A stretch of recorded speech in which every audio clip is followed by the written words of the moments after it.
हमले करदियां, साडी होंद ते हमले करदियां, साडी इतिहास ते हमले करदियां, ओहदे नाल लड़ रहे हैं। एक भरोसा ही जिता सकदा, होर की है अपने कोले?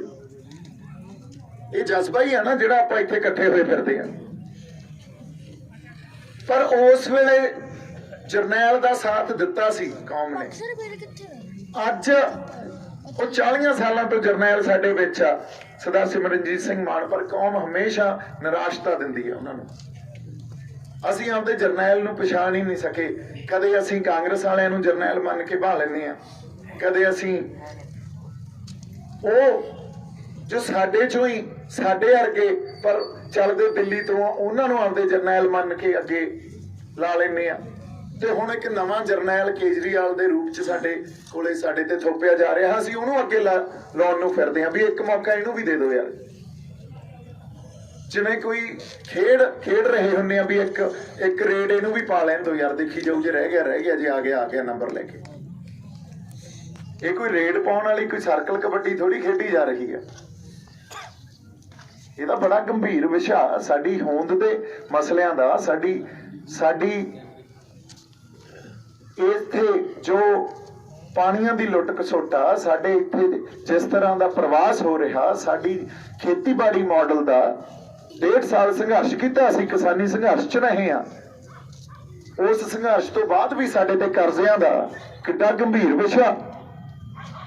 ਇਸ ਗੰਭੀਰ ਵਿਸ਼ੇ ਨੂੰ ਸਿਰਫ ਇੱਕ ਗੱਲ ਤੇ ਵੀ ਇੱਕ ਮੌਕਾ ਇਹਨੂੰ ਵੀ ਦੇ ਦਿਓ, ਇੱਥੇ ਹੀ ਅਸੀਂ ਕੰਪਰੋਮਾਈਜ਼ ਕਰ ਜਾਾਂਗੇ, ਇਦੋਂ ਗਾਂ ਸੋਚ ਹੀ ਨਹੀਂ ਸਕਦੇ। ਸਾਡੇ ਕੋਲੇ ਬੌਧਿਕ ਪੱਧਰ ਦਾ ਇੰਟੈਲੈਕਚੁਅਲ ਕੈਲੀਬਰ ਜਿਹਨੂੰ ਕਹਿੰਦੇ ਆ ਉਹ ਹੈ ਹੀ ਨਹੀਂ ਕਿ ਅਸੀਂ ਬਸ ਇੱਥੋਂ ਤੱਕ ਸੀਮਤ ਰਹਿ ਗਏ ਵੀ ਇੱਕ ਮੌਕਾ ਇਹਨੂੰ ਵੀ ਦੇ ਦਿਓ ਯਾਰ। ਇਹ ਪੋਲਿਟਿਕਸ ਤਾਂ, ਰਾਜਨੀਤੀ ਤਾਂ ਬਹੁਤ ਗੰਭੀਰ ਵਿਸ਼ਾ, ਤੇ ਜੇ ਅਸੀਂ ਨਹੀਂ ਸਮਝਾਂਗੇ ਇਸ ਗੱਲ ਨੂੰ ਫਿਰ ਕੁਛ ਆਪਦਾ ਕਿਵੇਂ ਸਿਰਜਾਂਗੇ, ਕੁਛ ਆਪਦੀ ਖੇਡ ਕਿਵੇਂ ਖੇਡਾਂਗੇ। ਸਾਡੇ ਕੋਲੇ ਸਾਡੇ ਆਗੂ, ਸਾਡੇ ਜਰਨੈਲ ਹੋਣੇ ਚਾਹੀਦੇ ਆ ਜਿਹੜੇ ਇਸ ਧਰਤੀ ਤੇ ਆਗੂ ਦਾ ਦਾਅਵਾ ਪੇਸ਼ ਕਰ ਸਕਣ। ਕੇਜਰੀਵਾਲ ਕਿਵੇਂ ਦਾਅਵਾ ਪੇਸ਼ ਕਰ ਸਕਦਾ ਇਸ ਧਰਤੀ ਤੇ? ਕੀ ਸੰਘਰਸ਼ ਆ ਉਹਦਾ ਇਸ ਧਰਤੀ ਲਈ?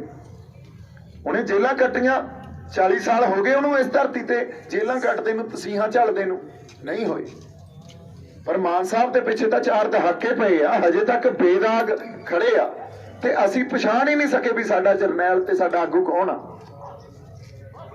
ਤੇ ਜੇ ਅਸੀਂ ਨਹੀਂ ਪਛਾਣ ਸਕੇ, ਕਿਤੇ ਨਾ ਕਿਤੇ ਸਾਡੀ ਜ਼ਮੀਰਾਂ ਨੇ ਸਾਨੂੰ ਅੰਦਰੋਂ ਨਹੀਂ ਜਗਾਇਆ। ਪਰ ਕਿਸਾਨੀ ਸੰਘਰਸ਼ ਚੋਂ ਲੰਘ ਕੇ ਚੋਣਾਂ ਆ ਰਹੀਆਂ, ਹੁਣ ਤਾਂ ਜ਼ਮੀਰਾਂ ਜਾਗਦੀਆਂ। ਨੋਰਮਲ ਜਦੋਂ ਸਿਚੁਏਸ਼ਨ ਹੁੰਦੀ ਹੈ ਨਾ, ਨੋਰਮਲ ਸਿਚੁਏਸ਼ਨ 'ਚ ਤਾਂ ਹਰ ਬੰਦਾ ਇਹ ਕਹਿੰਦਾ ਵੀ ਮੈਂ ਪਾਠਕ ਹਾਂ। ਨੋਰਮਲ ਸਿਚੁਏਸ਼ਨ 'ਚ ਹਰ ਬੰਦਾ ਇਹ ਕਹਿੰਦਾ ਮੈਂ ਪੰਜਾਬ ਲਈ ਦਰਦ ਰੱਖਦਾ। ਪਰ ਅਸਲ ਪਰਖ ਤਾਂ ਕ੍ਰਾਈਸਿਸ ਵੇਲੇ ਹੁੰਦਾ। ਜਦੋਂ ਸਾਡੇ ਤੇ ਕ੍ਰਾਈਸਿਸ ਹੁੰਦਾ ਉਦੋਂ ਸਾਡੇ ਨਾਲ ਕੌਣ ਖੜਦਾ। ਨੋਰਮਲ ਸਿਚੁਏਸ਼ਨ 'ਚ ਤਾਂ ਮੈਨੂੰ ਵੀ ਕੁਝ ਨਹੀਂ ਪਤਾ ਸੀ, ਸਨੀ ਦਿਓਲ ਨਾਲ ਚੋਣਾਂ ਲੜਦਾ ਫਿਰਦਾ ਸੀ। ਪਰ ਜਿੱਦੇ ਕ੍ਰਾਈਸਿਸ ਆਇਆ ਮੇਰੀ ਵੀ ਜ਼ਮੀਰ ਉਦਾਂ ਹੀ ਜਾਗੀ। ਇਹ ਸਿਚੁਏਸ਼ਨਸ ਹੀ ਹੁੰਦੀਆਂ, ਮੌਕੇ ਹੁੰਦੇ ਆ। ਪਰ ਜਿੱਦੇ ਕ੍ਰਾਈਸਿਸ ਆਇਆ ਸਾਡੇ ਤੇ, ਜਿਹੜੇ ਪੰਥਕ ਬਣੇ ਫਿਰਦੇ ਸੀ ਉਹਨਾਂ ਨੂੰ ਵੀ ਨਿਸ਼ਾਨ ਸਾਹਿਬ ਲਾਲ ਕਿਲੇ ਤੇ ਜਦੋਂ ਝੂਲੇ ਉਹ ਚੁਭੇ। ਹੁਣ ਅਸੀਂ 550 ਸਾਲ ਦਾ ਸਾਡਾ ਨਿਸ਼ਾਨ, ਉਹ ਤੋਂ ਮੁਨਕਰ ਹੋ ਜਾਈਏ, ਇਹਦਾ ਮਤਲਬ ਗੁਰੂ ਤੋਂ ਮੁਨਕਰ ਹੋ ਜਾਏ। ਗੁਰੂ ਨਹੀਂ ਦਿੱਤਾ ਸਾਨੂੰ ਉਹ ਨਿਸ਼ਾਨ। ਅਸੀਂ ਸਵਾਲ ਹੀ ਨਹੀਂ ਪੁੱਛਿਆ ਵੀ ਕੀ ਫਰਕ ਪੈਂਦਾ ਸੀ ਜੇ ਅਸੀਂ ਉੱਥੇ ਬਹਿ ਜਾਂਦੇ। ਅੱਜ ਸਾਡੇ ਕਰਜ਼ੇ ਵੀ ਮਾਫ ਹੋਣੇ ਸੀ, ਅੱਜ ਨਵਾਂ ਖੇਤੀਬਾੜੀ ਮਾਡਲ ਵੀ ਮਿਲਣਾ ਸੀ, ਕਾਨੂੰਨ ਵੀ ਕੈਂਸਲ ਹੋਣੇ ਸੀ, ਤੇ ਅਸੀਂ ਬੰਦੀ ਸਿੰਘਾਂ ਨੂੰ ਵੀ ਰਿਹਾ ਕਰਾ ਕੇ ਲੈ ਕੇ ਆਉਂਦੇ। ਪਰ ਕਿਸੇ ਨੇ ਨਹੀਂ ਇਹ ਸਵਾਲ ਪੁੱਛਿਆ। ਇਹਨਾਂ ਨੂੰ ਤੇ ਸਾਡੀ ਲੀਡਰਸ਼ਿਪ ਨੂੰ ਵੀ ਬਹੁਤ ਚੁਭਿਆ ਵੀ ਨਿਸ਼ਾਨ ਸਾਹਿਬ ਇਹ ਆਪਦੀ ਹੋਂਦ ਕਿਵੇਂ ਦਰਸਾ ਗਏ।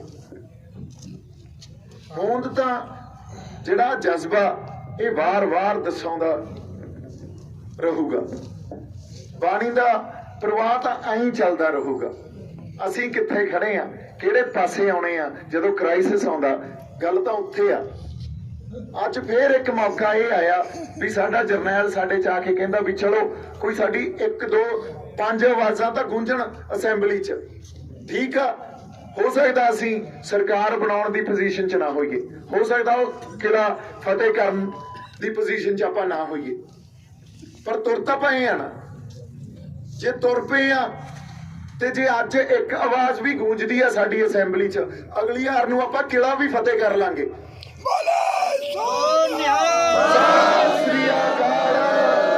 ਜਿਨ੍ਹਾਂ ਨੇ ਸਰਕਾਰਾਂ ਬਣਾਤੀਆਂ ਉਹਨਾਂ ਨੇ ਸਾਡਾ ਕੀ ਕਰਤਾ? ਸੋ ਜੇ ਇੱਕ ਆਵਾਜ਼ ਵੀ ਗੂੰਜਦੀ ਆ ਦੁਸ਼ਮਣ ਦੇ ਕਿਲੇ 'ਚ, ਸਾਡੀ ਆਵਾਜ਼ ਤਾਂ ਗੂੰਜ ਰਹੀ ਆ, ਅਗਲੀ ਵਾਰ ਨੂੰ ਸਰ ਕਰ ਲਾਂਗੇ ਆਪਾਂ। ਪਰ ਐਕਤੀ ਆਪਦੀਆਂ ਜ਼ਮੀਰਾਂ ਨੂੰ ਹਲੂਣਾ ਦਿਓ ਥੋੜਾ ਜਿਹਾ, ਪਛਾਣੋ ਤੁਹਾਡਾ ਜਰਨੈਲ ਕੌਣ ਆ। ਮੇਰੇ ਵਰਗਾ ਆ ਕੇ ਇਹ ਦਾਵਾ ਕਰਦਾ ਵੀ ਮੈਂ ਪੰਜਾਬ ਲਈ ਤੁਰਿਆ ਫਿਰਦਾ, ਸਾਲ 1.5 ਸਾਲ 2 ਸਾਲ ਬਾਅਦ ਫਿਰ ਬਹਿ ਜਾਂਦਾ ਵੀ ਨਹੀਂ ਯਾਰ ਇੱਥੇ ਤਾਂ ਤੋਹਮਤਾਂ ਹੀ ਲੱਗਣੀਆਂ, ਬਦਨਾਮੀ ਪੱਲੇ ਪੈਣੀ ਆ। ਪਰ ਇੱਕ ਸਾਡਾ ਜਰਨੈਲ 40 ਸਾਲ 4 ਦਹਾਕਿਆਂ ਤੋਂ ਖੜਾ ਸਾਡੇ ਨਾਲ, ਹਜੇ ਤੱਕ ਨਹੀਂ ਬੈਠਾ,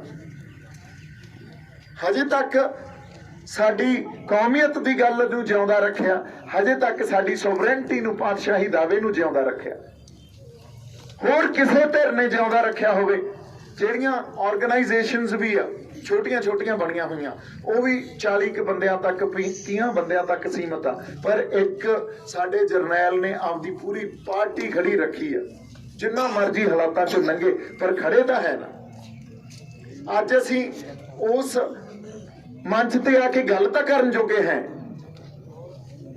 ਅੱਜ ਤੱਕ ਕੋਈ ਸਮਝੌਤਾ ਨਹੀਂ ਦਿੱਲੀ ਤੋਂ ਚੱਲਦੀ ਕਿਸੇ ਧਿਰ ਨਾਲ, ਅੱਜ ਤੱਕ ਕੋਈ ਸਿਧਾਂਤਕ ਸਮਝੌਤਾ ਨਹੀਂ। ਤੇ ਜੇ ਅਸੀਂ ਹੁਣ ਵੀ ਉਸ ਜਰਨੈਲ ਨੂੰ ਪਿੱਠ ਦਿਖਾਵਾਂਗੇ, ਫਿਰ ਤਾਂ ਜਿਵੇਂ ਸੰਤ ਕਹਿੰਦੇ ਹੁੰਦੇ ਸੀ ਵੀ ਸਰੀਰਕ ਮੌਤ ਮੌਤ ਨਹੀਂ ਹੈ, ਜ਼ਮੀਰ ਦਾ ਮਰ ਜਾਣਾ ਮੌਤ ਆ। ਫਿਰ ਤਾਂ ਤੁਰਦੇ ਫਿਰਦੇ ਲਾਸ਼ਾਂ। ਫਿਰ ਹਜੇ ਪਤਾ ਨਹੀਂ ਕਿੰਨਾ ਕੁ ਸਮਾਂ ਹੋਰ ਛਿੱਤਰ ਖਾਵਾਂਗੇ। ਇਸ ਗੁਲਾਮ ਮਾਨਸਿਕਤਾ ਦਾ ਸ਼ਿਕਾਰ ਆ ਆਪਾਂ। ਠੀਕ ਆ, ਸਾਡੇ ਤੇ ਬੜੀਆਂ ਪ੍ਰੋਬਲਮਸ ਆ, ਸਾਡੇ ਅੰਦਰ ਬੜੇ ਵਖਰੇਵੇਂ ਆ। ਉਹ ਵਖਰੇਵੇਂ ਹੋਣੇ ਸੁਭਾਵਿਕ ਵੀ ਆ, ਕਿਉਂਕਿ 150 ਸਾਲ ਦੀ ਗੁਲਾਮੀ ਸਾਡੇ ਸਿਰਾਂ ਤੇ ਆ, ਔਰ ਉਸ ਗੁਲਾਮੀ 'ਚ ਸਾਡਾ ਆਪਦਾ ਕੋਈ ਸਟਰਕਚਰ ਨਹੀਂ ਰਿਹਾ। 1849 ਤੋਂ ਬਾਅਦ ਸਾਡਾ ਕੋਈ ਸਟਰਕਚਰ ਨਹੀਂ ਰਿਹਾ। ਜਦੋਂ ਸਾਡੇ ਕੋਲੇ ਸਾਡਾ ਸਟਰਕਚਰ ਨਾ ਹੋਵੇ, ਅਸੀਂ ਕਿਸੇ ਗੈਰ ਦੇ ਸਟਰਕਚਰ ਦੇ ਅਧੀਨ ਤੁਰੇ ਫਿਰਦੇ ਹੋਈਏ, ਤਾਂ ਮਸਲਿਆਂ ਦਾ ਪੈਦਾ ਹੋਣਾ ਸੁਭਾਵਿਕ ਆ। ਇਹਦਾ ਮਤਲਬ ਉਹ ਮਸਲੇ ਅਸੀਂ ਨਹੀਂ ਪੈਦਾ ਕੀਤੇ ਹੋਏ, ਸਾਡੇ ਗਲਾਂ 'ਚ ਪਾਏ ਗਏ ਆ। ਤੇ ਜੇ ਸਾਡੇ ਗਲਾਂ 'ਚ ਪਾਏ ਗਏ ਆ ਉਹ ਮਸਲੇ, ਉਹ ਸਾਡੇ ਮਸਲੇ ਨਹੀਂ ਆ। ਉਹਨਾਂ ਨਾਲ ਨਜਿੱਠਿਆ ਤਾਂ ਹੀ ਜਾ ਸਕਦਾ ਜੇ ਅਸੀਂ ਕੋਈ ਆਪਦੀ ਧਿਰ, ਆਪਦਾ ਜਰਨੈਲ, ਆਪਦਾ ਆਗੂ, ਇੱਕ ਆਪਦੀ ਸਿਆਸਤ ਸਿਰਜੀਏ। ਪਰ ਜੋ ਆਪਦਾ ਉਹਨੂੰ ਪੇਸ਼ ਹੀ ਐਂ ਕੀਤਾ ਜਾਂਦਾ ਵੀ ਦੇਖੋ ਇਹਦਾ ਤਾਂ ਯਾਰ ਉਦੋਂ ਮੌਕਾ ਦਿੱਤਾ ਸੀ ਤੇ ਪਾਰਲੀਮੈਂਟ 'ਚ ਗਿਆ ਨਹੀਂ, ਇਹਦਾ ਸ਼੍ਰੀ ਸਾਹਿਬ ਤੇ ਅੜ ਗਿਆ। ਹੁਣ ਤੁਸੀਂ ਆਪਦੀ ਬਿਰਤੀ 90 ਦੇ ਦਹਾਕੇ 'ਚ ਲੈ ਕੇ ਜਾਓ। ਇੱਕ ਪਾਸੇ ਤਾਂ ਕੌਮ ਮਹਾ ਸੰਘਰਸ਼ ਆਪਦੀ ਪਛਾਣ ਦਾ ਕਰ ਰਹੀ ਆ, ਇੱਕ ਪਾਸੇ ਕੌਮ ਆਪਦੀ ਸੋਵਰੇਨਟੀ ਦਾ ਸੰਘਰਸ਼ ਕਰ ਰਹੀ ਆ, ਤੇ ਤੁਹਾਡਾ ਜਰਨੈਲ ਪਾਰਲੀਮੈਂਟ 'ਚ ਵੜਨ ਖਾਤਰ ਆਪਦੀ ਪਛਾਣ ਨੂੰ ਛੱਡ ਕੇ, ਜੋ ਸਾਨੂੰ ਸਾਡੇ ਗੁਰੂ ਸਾਹਿਬ ਨੇ ਦਿੱਤੀ ਆ, ਉਹਨੂੰ ਛੱਡ ਕੇ ਪਾਸੇ ਰੱਖ ਕੇ ਤੇ ਪਾਰਲੀਮੈਂਟ 'ਚ ਵੜ ਜੇ। ਬੋਲੇ ਸੋ ਨਿਹਾਲ, ਸਤਿ ਸ੍ਰੀ ਅਕਾਲ। ਇਹਦਾ ਮਤਲਬ ਜਿਸ ਗੱਲ ਤੇ ਸਾਨੂੰ ਮਾਣ ਹੋਣਾ ਚਾਹੀਦਾ ਸੀ, ਜੋ ਸਾਡੇ ਆਗੂ ਦਾ, ਸਾਡੇ ਜਰਨੈਲ ਦਾ ਗੁਣ ਆ, ਇਹਨਾਂ ਨੇ ਉਹਨੂੰ ਵੀ ਔਗਣ ਬਣਾ ਕੇ ਪੇਸ਼ ਕਰਤਾ। ਤੇ ਅਸੀਂ ਮੰਨ ਵੀ ਲਈ ਇਹ ਗੱਲ ਵੀ ਇਹਨੂੰ ਤਾਂ ਪੋਲਿਟਿਕਸ ਹੀ ਨਹੀਂ ਕਰਨੀ ਆਉਂਦੀ। ਔਰ ਉਹ ਜਰਨੈਲ ਫੇਰ ਤੁਹਾਡੇ ਲਈ ਅੰਬੈਸੀਆਂ 'ਚ ਜਾ ਕੇ ਬਾਹਰਲੇ ਦੇਸ਼ਾਂ ਦੇ ਅੰਬੈਸਡਰਸ ਨਾਲ ਗੱਲ ਕਰਦਾ ਰਿਹਾ। ਉਹ ਜਰਨੈਲ ਫੇਰ ਹਿੰਦ ਹਕੂਮਤ ਦੇ ਵਜ਼ੀਰ ਆਜ਼ਮ ਤੋਂ ਲੈ ਕੇ ਉਹਨਾਂ ਦੇ ਵੱਡੇ ਵੱਡੇ ਵਜ਼ਾਰਤ ਦੇ ਬੰਦੇ, ਉਹਨਾਂ ਦੇ ਗ੍ਰਹਿ ਮੰਤਰੀਆਂ ਨੂੰ ਮਿਲਦਾ ਰਿਹਾ, ਉਹਨਾਂ ਨੂੰ ਦੱਸਦਾ ਰਿਹਾ ਵੀ ਅਸੀਂ ਇੱਕ ਆਪ ਅੱਡ ਕੌਮ ਆ, ਅਸੀਂ ਇੱਥੇ ਇੱਕ ਆਪਦੀ ਕੌਮੀਅਤ ਨੂੰ ਵਸਾਈ ਆਪਦੇ ਦਿਲਾਂ 'ਚ ਬੈਠੇ ਆ। ਇਸ ਧਰਤੀ ਦੀ ਇੱਕ ਵਿਸ਼ੇਸ਼ਤਾ ਆਪਦੀ, ਇਹਦੀ ਇੱਕ ਆਪਦੀ ਕੌਮੀਅਤ ਆ। ਉਹ ਸਾਰਾ ਕੁਝ ਕਰਦਾ ਰਿਹਾ ਪਰ ਅਸੀਂ ਦੇਖਿਆ ਤੱਕ ਨਹੀਂ ਉਹਦੇ। ਸੋ ਅੱਜ ਸਾਡੇ 'ਚ ਜਿਹੜੀ ਇਹ ਸੋਚ ਪੈਦਾ ਹੋਈ ਹੈ, ਇਹਦੇ ਪਿੱਛੇ ਵੱਡਾ ਕਾਰਨ ਇਹ ਆ ਵੀ ਅਸੀਂ ਕਿਸਾਨੀ ਸੰਘਰਸ਼ 'ਚੋਂ ਲੰਘ ਕੇ ਆਏ ਆ। ਕਿਸਾਨੀ ਸੰਘਰਸ਼ ਦੇ ਅਨੁਭਵ ਨੇ ਤੇ ਉਹਦੇ ਅਧਿਐਨ ਨੇ ਸਾਨੂੰ ਕੁਝ ਗੱਲਾਂ ਸਿਖਾਈਆਂ। ਕਿਸਾਨੀ ਸੰਘਰਸ਼ ਦੀਆਂ ਗੁਲਾਈਆਂ ਤੋਂ ਅਸੀਂ ਇਹ ਗੱਲਾਂ ਸਮਝੀਆਂ ਵੀ ਜੇ ਸਾਡੀ ਰਿਪਰੈਜ਼ੈਂਟੇਸ਼ਨ ਨਹੀਂ ਹੋਊਗੀ, ਸਾਡੀ ਆਪਦੀ ਕੋਈ ਧਿਰ ਨਹੀਂ ਹੋਊਗੀ, ਤਾਂ ਸਾਡੇ ਨਾਲ ਕਦੇ ਕਿਸੇ ਨੇ ਨਿਆਂ ਨਹੀਂ ਕਰਨਾ।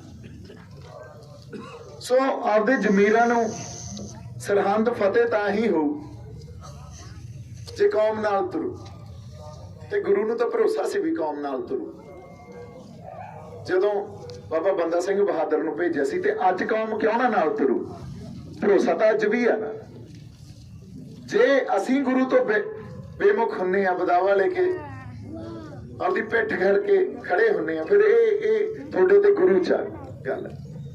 ਇਸ ਲਈ ਨਾਲ ਤੁਰਨਾ, ਚਾਹੇ ਉਸ ਵੇਲੇ ਬਾਬਾ ਬੰਦਾ ਸਿੰਘ ਬਹਾਦਰ ਦਾ ਟਾਈਮ ਸੀ ਜਾਂ ਅੱਜ ਸਰਦਾਰ ਸਿਮਰਨਜੀਤ ਸਿੰਘ ਮਾਨ ਦਾ ਟਾਈਮ ਆ, ਇਹ ਸਾਡਾ ਇਕਲਾਖੀ ਫਰਜ਼ ਆ, ਇਹ ਸਾਡੀ ਕੌਮੀ ਸਾਂਝ ਆ। ਸੋ ਇਸ ਲਈ ਮੇਰੀ ਅਰਦਾਸ ਬੇਨਤੀ ਆ।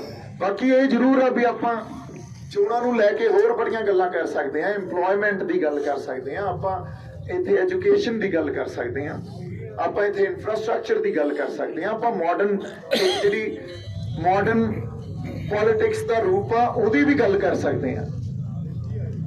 ਪਰ ਇੱਕ ਸਵਾਲ ਮੈਂ ਪੁੱਛਣਾ ਚਾਹਣਾ, ਸਾਡੇ ਪਿੱਛੇ ਇੰਨਾ ਅਨਿਆਂ ਪਿਆ, ਸਾਡੀਆਂ ਧੀਆਂ ਭੈਣਾਂ ਦੀ ਵਿਪੱਤੀ ਪਈ ਆ, ਸਾਡੇ ਝੂਠੇ ਮੁਕਾਬਲੇ ਪਏ ਆ, 84 ਦੀ ਨਸਲਕੁਸ਼ੀ ਪਈ ਆ, 84 ਤੋਂ ਲੈ ਕੇ 92 ਤੱਕ ਜੋ ਨਸਲਕੁਸ਼ੀ ਸਾਡੇ ਨਾਲ ਕੀਤੀ ਉਹ ਸਭ ਕੁਝ ਪਿਆ, ਸਾਨੂੰ ਬਦਨਾਮ ਕੀਤਾ ਗਿਆ ਉਹ ਪਿਆ, ਉਹ ਨਿਆਂ ਤਾਂ ਸਾਨੂੰ ਕਦੇ ਨਹੀਂ ਮਿਲਿਆ। ਤੇ ਅਸੀਂ ਇਹ ਕਹੀਏ ਵੀ ਨਹੀਂ ਚਲੋ ਇਹ ਸਭ ਕੁਝ ਭੁੱਲੇ ਤੇ ਤੁਸੀਂ ਇਹ ਗਲੀਆਂ ਨਾਲੀਆਂ ਸਾਡੀ ਪੱਕੀਆਂ ਕਰਾ ਦਿਓ ਯਾਰ, ਠੀਕ ਆ ਅਸੀਂ ਤੁਹਾਨੂੰ ਵੋਟਾਂ ਪਾ ਦਿੰਦੇ ਹਾਂ, ਫਿਰ ਤਾਂ ਬੇਗੈਰਤੀ ਹੋਏ ਨਾ। ਜੇ ਤੁਹਾਨੂੰ ਅਸੀਂ ਇਹ ਚੁਆਇਸ ਦੇ ਦਈਏ ਵੀ ਇੱਕ ਪਾਸੇ ਇੰਨਾ ਵੱਡਾ ਅਨਿਆਂ, ਤੇ ਇਹ ਮਤ ਭੁੱਲੋ ਵੀ ਇਹ ਅਨਿਆਂ ਇੱਥੇ ਹੀ ਖਤਮ ਹੋ ਗਿਆ, ਇਹਦਾ ਦਿਨ ਬ ਦਿਨ ਸਦੀਵੀ ਹੁੰਦਾ ਜਾ ਰਿਹਾ, ਪਰਪੈਚੁਏਟ ਹੋ ਰਿਹਾ। ਤੇ ਜੇ ਇਹਨੂੰ ਠੱਲ ਨਾ ਪਾਈ, ਹੁਣ ਵੀ ਇਕੱਠੇ ਨਾ ਹੋਏ ਤਾਂ ਖੜੂ ਕਿੱਥੇ ਜਾ ਕੇ ਗੱਲ?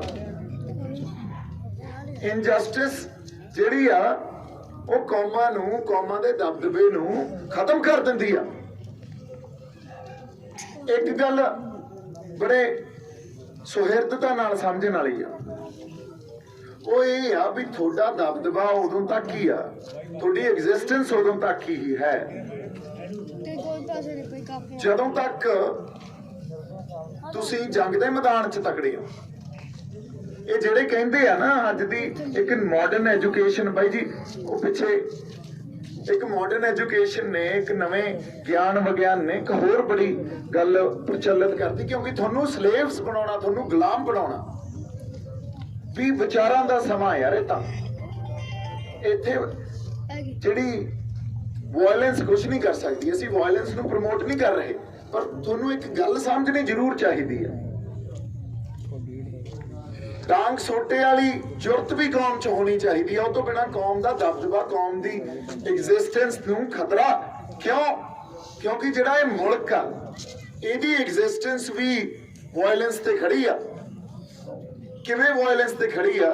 ਜੇ ਪੀਸ ਨਾਲ ਹੀ ਸਭ ਕੁਝ ਅਚੀਵ ਹੁੰਦਾ ਹੋਵੇ, ਫਿਰ ਐਡਾ ਵੱਡਾ ਡਿਫੈਂਸ ਬਜਟ ਕਿਉਂ ਰੱਖਿਆ ਜਾਂਦਾ? ਆਧੁਨਿਕ ਹਥਿਆਰ ਕਿਉਂ ਦਿੱਤੇ ਜਾਂਦੇ ਆ? ਫਿਰ 에ਅਰ ਫੋਰਸ, ਨੇਵੀ, ਆਰਮੀ ਨੂੰ ਇਸ ਕਦਰ ਕਿਉਂ ਸਟਰੋਂਗ ਕੀਤਾ ਜਾਂਦਾ? ਫਿਰ ਅਮਰੀਕਾ ਆਪਦੀ ਜੋ ਇੱਕ ਆਰਮਡ ਫੋਰਸਿਸ ਨੂੰ ਏਡਾ ਸਟਰੋਂਗ ਕਿਉਂ ਕਰ ਰਿਹਾ? ਇਹਦਾ ਮਤਲਬ ਕਿਸੇ ਵੀ ਮੁਲਕ ਦੀ ਜਿਹੜੀ ਫਾਊਂਡੇਸ਼ਨ ਆ ਨਾ, ਉਹਨਾਂ ਦੇ ਡਾਂਗ ਸੋਟੇ 'ਚ ਕਿੰਨੇ ਤਗੜੇ ਆ, ਉਹੀ ਆ। ਇਸੇ ਤਰ੍ਹਾਂ ਜੇ ਕੌਮ ਦੀ ਫਾਊਂਡੇਸ਼ਨ ਜਿਹੜੀ ਆ ਉਹ ਵੀ ਡਾਂਗ ਸੋਟੇ 'ਚ ਆਪਾਂ ਕਿੰਨੇ ਕੁ ਤਕੜੇ ਆ, ਇਹ ਉਹੀ ਆ। ਜਿੱਦਾਂ ਇਹ ਛੱਡ ਕੇ, ਜਿੱਦਾਂ ਆਪਦੀ ਪਛਾਣ ਛੱਡ ਕੇ, ਸ਼੍ਰੀ ਸਾਹਿਬ ਛੱਡ ਕੇ ਤੇ ਝਾੜੂਆਂ ਨਹੀਂ ਹੋ ਗਏ, ਉਹਦੇ ਤੁਹਾਡਾ ਡਾਂਗ ਸੋਟੇ ਵਾਲਾ ਦਬਦਬਾ ਗਿਆ, ਤੇ ਫੇਰ ਤੁਹਾਨੂੰ ਬੇਰਾ ਵੱਟੇ ਨਹੀਂ ਪੁੱਛਣਾ ਕਿਸੇ ਨੇ। ਸੋ ਜਿਹੜੀ ਗੱਲ ਇਹ ਆ ਵੀ ਵਿਚਾਰਾਂ ਦੀ ਗੱਲ ਜਿੱਥੇ ਹੁੰਦੀ ਆ ਉੱਥੇ ਵਿਚਾਰ ਕਰਦੇ ਆ, ਜਿੱਥੇ ਡਾਂਗ ਸੋਟੇ ਦੀ ਗੱਲ ਹੁੰਦੀ ਆ ਉੱਥੇ ਡਾਂਗ ਸੋਟਾ ਹੀ ਕੰਮ ਕਰਦਾ। ਸੋ ਇਹ ਕੋਈ ਬਾਈਨਰੀਜ਼ ਨਹੀਂ ਆ ਜਿਹੜੀਆਂ ਜਮਾਤਾਂ ਵੀ ਅੱਜ ਕੱਲ ਯਾਰ ਵਿਚਾਰਾਂ ਦਾ ਸਮਾਂ, ਅੱਜ ਕੱਲ ਹਥਿਆਰਾਂ ਦਾ ਸਮਾਂ ਨਹੀਂ ਆ। ਆਪਾਂ ਹਥਿਆਰ ਪ੍ਰਮੋਟ ਨਹੀਂ ਕਰ ਰਹੇ, ਪਰ ਗੱਲ ਨੂੰ ਸਮਝੀਏ ਤਾਂ ਸਹੀ। ਜੇ ਸਾਡੇ ਤੋਂ ਸਾਡੀ ਸਵੈ ਰੱਖਿਆ ਲਈ ਸ਼੍ਰੀ ਸਾਹਿਬ ਹੀ ਖੋਲੀ ਤੇ ਸਾਡੇ ਹੱਥਾਂ 'ਚ ਝਾੜੂ ਫੜਾਤੇ ਜਾਂ ਕੋਈ ਹੋਰ ਪਛਾਣ ਦੇਤੀ, ਫਿਰ ਤਾਂ ਤੁਹਾਡੀ ਸੋਵਰੈਂਟੀ, ਤੁਹਾਡੀ ਖੁਦਮੁਖਤਿਆਰੀ ਦਾ ਪ੍ਰਤੀਕ ਆ ਉਹ, ਤੁਹਾਡੇ ਤੋਂ ਲੈ ਕੇ ਖੋ ਕੇ। ਇਹ ਖੁਦਮੁਖਤਿਆਰੀ ਤਾਂ ਸਾਡੇ ਗੁਰੂ ਨੇ ਸਾਨੂੰ ਦਿੱਤੀ ਸੀ, ਘਰ ਘਰ 'ਚ ਖੁਦਮੁਖਤਿਆਰੀ ਸੀ। ਡੈਮੋਕ੍ਰੇਸੀ ਦਾ ਜਿਹੜਾ ਇੱਕ ਬਹੁਤ ਬਿਊਟੀਫੁਲ ਐਸਪੈਕਟ ਹੀ ਇਹ ਆ ਵੀ ਤੁਹਾਡੇ ਕੋਲੇ ਤੁਹਾਡੀ ਜਿਹੜੀ ਖੁਦਮੁਖਤਿਆਰੀ ਆ ਉਹ ਘਰ ਘਰ ਚ ਹੋਵੇ, ਪਾਵਰ ਦੀ ਡਿਸਟ੍ਰੀਬਿਊਸ਼ਨ ਇਸ ਲੈਵਲ ਤੱਕ ਹੋਵੇ, ਉਹ ਪਰਿਵਾਰ ਦੀਆਂ ਇਕਾਈਆਂ ਤੱਕ ਜਾਵੇ। ਪਰ ਇੱਥੇ ਤਾਂ ਸਾਰੀ ਪਾਵਰ ਨੂੰ ਸੈਂਟਰਲਾਈਜ਼ ਕਰੀ ਜਾਂਦੇ ਆ। ਸੋ ਸੰਘਰਸ਼ ਲੰਬਾ, ਸੰਘਰਸ਼ ਦੇ ਵਿੱਚੋਂ ਲੋਕਾਂ ਨੂੰ ਵੀ ਲੰਘਣਾ ਪਊ ਤੇ ਲੀਡਰਾਂ ਨੂੰ ਵੀ ਲੰਘਣਾ ਪਊ। ਕੰਫਰਟ ਜ਼ੋਨ ਚੋਂ ਨਿਕਲ ਕੇ ਹੀ ਕੁਝ ਬਣੂਗਾ। ਤੇ ਜੇ ਅਸੀਂ ਕਹੀਏ ਵੀ ਆਪਦੀ ਕੰਫਰਟ ਜ਼ੋਨ 'ਚ ਰਹਿ ਕੇ ਅਸੀਂ ਕੁਝ ਸਿਰਜ ਜਾਾਂਗੇ ਤਾਂ ਨਹੀਂ ਸਿਰਜਿਆ ਜਾ ਸਕਦਾ, ਇਹ ਝੂਠ ਆ। ਸੋ ਆਪਦੀ ਹੋਂਦ ਤੇ ਆਪਦੀ ਪਛਾਣ ਤੇ ਆਪਦੇ ਫਲਸਫਿਆਂ ਤੇ ਵਾਪਸ ਆਓ, ਉੱਥੇ ਆ ਕੇ ਹੀ ਕੁਝ ਆਪਾਂ ਸਿਰਜ ਸਕਦੇ ਹਾਂ।